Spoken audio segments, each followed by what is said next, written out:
He would do things that made me so angry. And just like, have never been that irritated by anyone. But the point is that I so clearly loved him every second that we spent hashing it out over something. Anytime that he'd come to me with just horrible, irritating news, and he would walk away, you know, as our eyes met, as we shook hands or hugged, as he got walked out, I just, every single time, be thankful that, you know, we just been together. I, you know, shared things with Carl that I haven't shared with anyone else. He had that personality, that humility that was so clearly on his face. You know, when you looked at him, you just saw that he was just a really true, genuine person.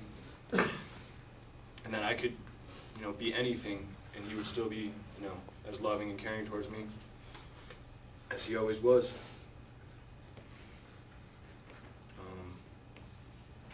It's really surreal right now. It's kind of like in and out of hysteria, and then just numbness happens. And then I just miss him so much, you know, like, he used to wake me up in the morning, and I stay up late sometimes, like doing homework, and he used to wake me up at like 8 a.m. He's done it so many times, and you just pissed me off when I came out to my front door and I saw him through the window, and I'm like, no, go away. I think it's because my house is the closest to the store, but he'd always be with, you know, eggs and bacon. He'd be like, no, we're having breakfast. And so many of my days that were, you know, on their way towards something lazy, or, you know, I don't know if I'm feeling as good. I was going to couch myself for a few hours. I'll just pop out of nowhere, and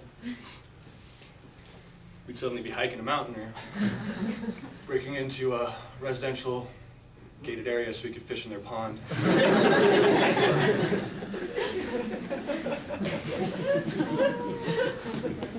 I could just make, you know, any joke, anything, you know, and I could just, I knew that at the end of it all, no matter what, and I found comfort in that when we saw him in the hospital, that he knows that we all loved him. It's really clear. Not just because of the actions that we've made since Friday and Thursday, but because everyone found it necessary to share that with him, no matter how much things he did that might have been somewhat annoying at times. Everyone that we know looked at Carl like a brother. I wish that I could be selfish and say I loved him the most, because I really feel like he changed like a big part of me. But I know that's not true. And Avery is completely right about us being together. I'm really happy I have you guys as we're going through this. I'm really happy I have Avery, and I'm really happy I was able to meet you, Carl's family. I'm sorry that it took so long. I wish there was just some way that I could convey it to you, where you've just known me for years and you could have known that I loved him as much as I do. And that's about it. I mean, I could go on forever. I just want to wrap it up and say that Carl has really impressed me with his patience and his humility. The way that he walks around with Kaya, the way that he just shares knowledge out of a really sincere place in his heart. He's not boasting, he's not, you know, being cocky. He sincerely cares. He gives 1,000 fucks. And I'm really going to miss him. Thank you. Thank you. Thank you. I love you. I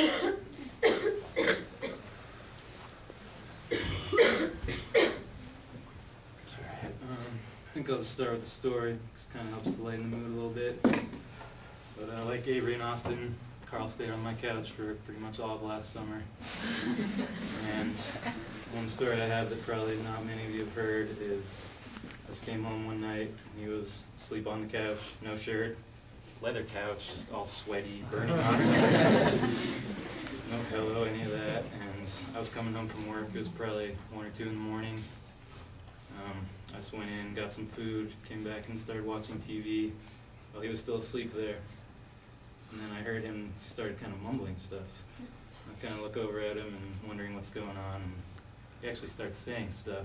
And this was during a point when him and Ryan, our friend Ryan, had made a bow and arrow and they're trying to kill ducks anywhere they could around the city, duck hunting. And so he was mumbling in his sleep, "I'm gonna get those ducks." I was like, I said to him, I just go, "Carl, are you awake?" And he's just completely asleep, just saying all these things. It just really shows how he always went at everything with all he got. He never half-assed anything, and yeah, he really just went at life differently than anybody I've ever met before, and I'll never meet anybody like him again. But I also have some things to say from some people that aren't here. Julia, Tim, and Gemma. Tim and Julia are both down in Chile. Tim wanted to say, "I learned more about life than I ever could have expected from him. There's truly no one like him. He was the man, truly the man. We've just been thinking and laughing and crying. Whenever we get sad, we think of a funny story and laugh." Julie wanted to say, "Carl was incredible. Life is hard sometimes, and not once did I hear him complain. He lived life with no fear. He lived more than anyone I know, more than anyone. He was strong, he was my rock, and the world will truly miss him. He touched more people's hearts than I will in my lifetime, just in 20 years. That's impressive." Gemma, who's in Korea, she said, "He will be missed dearly. Right now he is thought about around the world, and he brought endless amounts of smiles and laughter to everyone." So yeah, this just again shows how many people he touched, people everywhere thinking about him. Everybody he talked to for 1 second, he changed something in their life, changed their outlook on something. And yeah, I think that's about all I have. Thank you. Thank you.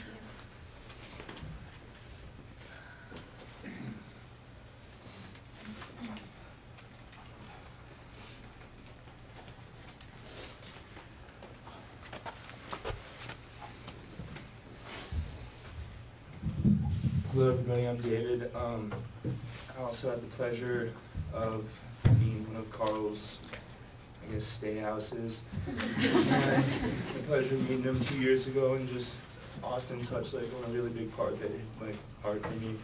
Just his humility and like how little he actually had and how much he gave, so much more than I've ever gave in my life and I'll ever give, and just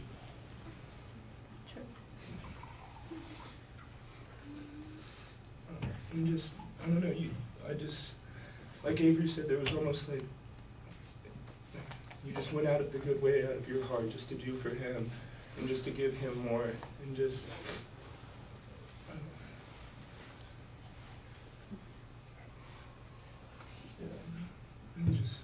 don't know, he was he actually, I told my mom, he had a bigger influence on my life than he did than my actual 2 brothers.